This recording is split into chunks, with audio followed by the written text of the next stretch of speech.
जिस उम्र में लड़कों से संभलता नहीं होश, उस उम्र में था देश के लिए खेलने का जोश। पत्थर तोड़े चट्टान गिराई, 15 साल के रवि बिश्नोई ने अपनी क्रिकेट एकेडमी बनाई। एक सपने के लिए बेटा था बेकरार, मास्टर साहब नहीं थे तैयार। जिसके लिए छोड़ा था बोर्ड एग्जाम, उसी ट्रायल में हो गया नाकाम। पापा ने लगाई थी कड़ी फटकार, मम्मी के हाथों खानी पड़ी मार। पड़ोसियों ने साल भर ताना मारा, मास्टर जी का लड़का आवारा। टीम इंडिया में आते ही कर दिया कमाल, सबका दिल जीत रहा राजस्थान का लाल। राष्ट्र कवि रामधारी सिंह दिनकर की ये लाइंस किसने नहीं सुनी होंगी कि खम ठोक ठेलता है जब नर पर्वत के जाते पांव उखड़, मानव जब जोर लगाता है पत्थर पानी बन जाता है। रील्स से लेकर फिल्मों तक, स्कूल कॉलेज से लेकर राजनीतिक कार्यक्रमों तक, इन लाइनों से मोटिवेशन का हैवी डोज दिया जाता है। लोग कहकर निकल जाते हैं और सुनने वाले तालियां बजाकर अपनी ड्यूटी निभा लेते हैं। लेकिन कुछ ऐसे लोग भी हैं जो इसे जीने की कोशिश करते हैं, अपने फौलादी इरादों से लड़ते हैं और इतिहास रच देते हैं। टीम इंडिया के फिरकी मास्टर और यंग स्टार रवि बिश्नोई भी उनमें से एक हैं, जिन्हें आर्थिक मोर्चे पर इतनी ज्यादा परेशानी तो नहीं थी, लेकिन फिर भी उनके क्रिकेटर बनने के रास्ते में तरह तरह के अड़ंगे थे। नंबर 1, स्कूल टीचर पिता मांगीलाल बिश्नोई बेटे को खेलने से ज्यादा पढ़ते हुए देखना चाहते थे। नंबर 2, घर के पास ट्रेनिंग के लिए अच्छी सुविधाएं उपलब्ध नहीं थी। नंबर 3, शहर के बड़े कोचिंग सेंटर में जाने के लिए पैसे नहीं थे। नंबर 4, तेज गेंदबाज बनना चाहते थे लेकिन उस हिसाब का फिजिक नहीं था। लेकिन इन सारी मुश्किलों को पार करके रवि बिश्नोई ने खुद अपने किस्मत लिखी। तो चलिए लाइफ स्टोरी में आज आपको बताते हैं रवि बिश्नोई के फास्ट बॉलिंग करियर से लेकर फिरकी के जादूगर बनने की कहानी। बिश्नोई का जन्म राजस्थान के जोधपुर में एक साधारण परिवार में हुआ था। पिता स्कूल टीचर थे और मां अपने 4 बच्चों के पालन पोषण के साथ घर चलाती थी। रवि बिश्नोई को बचपन में ही क्रिकेट का कीड़ा लग गया। वो अपने बड़े भाई के साथ घर का काम धाम भूलकर, खाना पानी छोड़कर क्रिकेट के मैदान पर पूरे पूरे दिन निकाल देते थे। पिता मांगीलाल को गुस्सा आता था, कई बार डांट लगाते थे, लेकिन घर के छोटे बेटे की अपनी जिद थी तो डांट फटकार का कभी असर नहीं पड़ा। बचपना बीत रहा था, यह सिलसिला लगातार चल रहा था। तभी साथ के 3 लड़कों ने लोकल क्रिकेट एकेडमी से प्रोफेशनल क्रिकेट खेलने की शुरुआत की। दोस्तों को आगे निकलता देख बिश्नोई की नींद हराम हो गई। आखिरकार हिम्मत करके रवि ने एक दिन कहा, पापा मेरे कुछ दोस्त प्रोफेशनल क्रिकेट खेल रहे हैं, मैं भी ज्वाइन कर लूं। मास्टर जी ने कहा, तुम वैसे भी खेलने के सिवा दिन भर करते क्या हो, अब और कुछ नया करना चाहते हो तो वो भी कर लो। पापा के इस ताने को रवि बिश्नोई ने परमिशन मानकर अपनी जर्नी शुरू कर दी। इसके बाद बिश्नोई की मुलाकात क्रिकेट कोच प्रद्योत सिंह राठौर और शाहरुख पठान से हुई। लंबे वक्त तक बिश्नोई ने प्रद्योत और शाहरुख पठान के सामने गेंदबाजी की, लेकिन कुछ खास असर नहीं डाल पाए, क्योंकि 12-13 साल के दुबले पतले रवि बिश्नोई उस वक्त फास्ट बॉलिंग किया करते थे। प्रद्योत और शाहरुख पठान ने रवि का मन रखने के लिए उन्हें पूरा मौका दिया, लेकिन रवि से अच्छा रिश्ता बन गया तो उन्हें हकीकत से रूबरू करवाया। दोनों ने रवि से कहा, तुम फास्ट बॉलिंग की कोशिश कर रहे हो, यह अच्छी बात है, लेकिन हमें उसमें तुम्हारी ग्रोथ नहीं दिख रही है, इसलिए तुम स्पिन बॉलिंग ट्राई करो। रवि ने स्पिन बॉलिंग शुरू की और लोकल टूर्नामेंट में उसका असर भी दिखने लगा, लेकिन तभी प्रद्योत और शाहरुख पठान ने अपने रास्ते अलग कर लिए। दोनों ने अलग नौकरी ज्वाइन कर ली और बिश्नोई जैसे तमाम बच्चों से दूर चले गए। दोनों कोच का जाना इन सब के लिए एक सपने के टूटने जैसा था,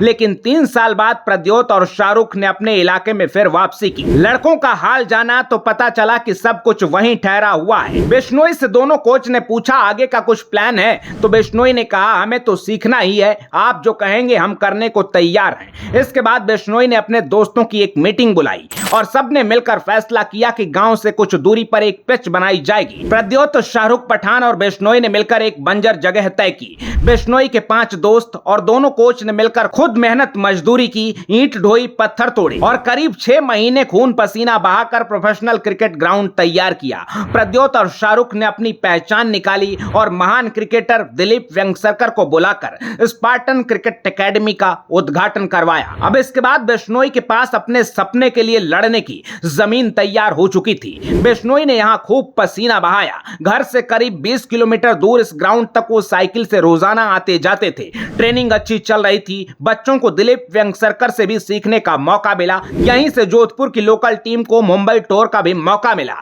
मुंबई में जाकर रवि बिश्नोई ने कमाल कर दिया और अपनी टीम के लिए सबसे ज्यादा विकेट झटके। मुंबई टूर से बिश्नोई को कॉन्फिडेंस मिला और वो अंडर 16 ट्रायल के लिए गए, लेकिन सिलेक्शन नहीं हुआ। टॉप 18-90 प्लेयर्स में भी उनका नाम नहीं आया। अब इस फेल फेलियर के बाद बिश्नोई पूरी तरह टूट चुके थे, लेकिन उनके दोनों कोच का भरोसा नहीं टूटा था। दोनों ने अपने दोस्त से बात करके रवि बिश्नोई की एंट्री आरआर के कैंप में करवाई।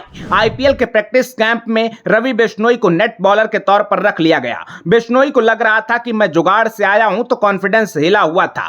फील्डिंग करने गए तो गेंद हाथ से छिटक गई। आरआर के कोच ने कमेंट किया, किस किस को बुला लाते हैं ये लोग। लेकिन अगले दिन एक प्लेयर कम था तो बिश्नोई को बॉलिंग का मौका मिल गया। सामने संजू सैमसन, जॉश बटलर जैसे धुरंधर थे। नेट में बॉलिंग करते हुए बिश्नोई ने संजू और बटलर के साथ कई प्लेयर्स को आउट किया।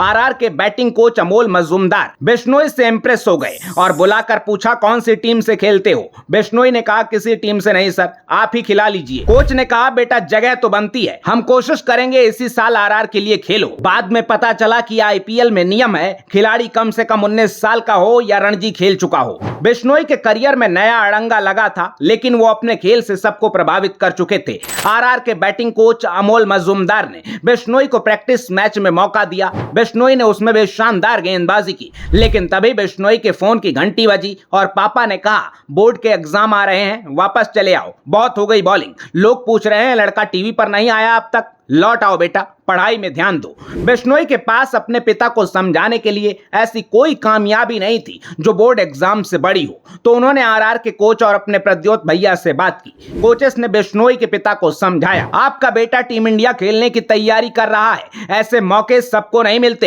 एग्जाम अगले साल भी हो जाएगा, लेकिन यहाँ उम्र निकल जाएगी तो कुछ नहीं हो पाएगा। कोच का भरोसा देखकर पिता ने बेटे को अपना रास्ता तय करने के लिए छोड़ दिया। बिश्नोई ने पूरे आईपीएल सीजन आरआर के लिए नेट में बॉलिंग की और उसके बाद राजस्थान टीम के अंडर 19 ट्रायल के लिए गए, लेकिन यहां टॉप 200 में भी उनका नंबर नहीं आया। बिश्नोई ने प्रद्योत और शाहरुख पठान को फिर फोन मिलाया, फोन पर रोने लगे। दोनों ने अपनी जीप उठाई और राजस्थान क्रिकेट एसोसिएशन के ऑफिस पहुंचे। जयपुर में दोनों ने आरसीए के मैनेजमेंट को बिश्नोई की हिस्ट्री बताई और कहा कि यह लड़का अगले साल राजस्थान रॉयल्स के लिए खेलने जा रहा है, आप इसको स्टेट की अंडर 19 टीम के लिए एक मौका नहीं दे रहे हैं। प्रद्योत और शाहरुख की सिफारिश पर रवि को सिलेक्शन मैच खेलने का चांस मिला। सिलेक्शन मैच में रवि बिश्नोई ने राजस्थान के कैप्टन को 2 बार आउट किया और राजस्थान की अंडर 19 टीम में अपनी जगह पक्की कर ली। अब यहां आकर रवि बिश्नोई के संघर्ष का दौर खत्म हुआ। साल 2020 में भारत की अंडर 19 टीम के लिए वर्ल्ड कप खेले और टूर्नामेंट में सबसे ज्यादा विकेट झटके।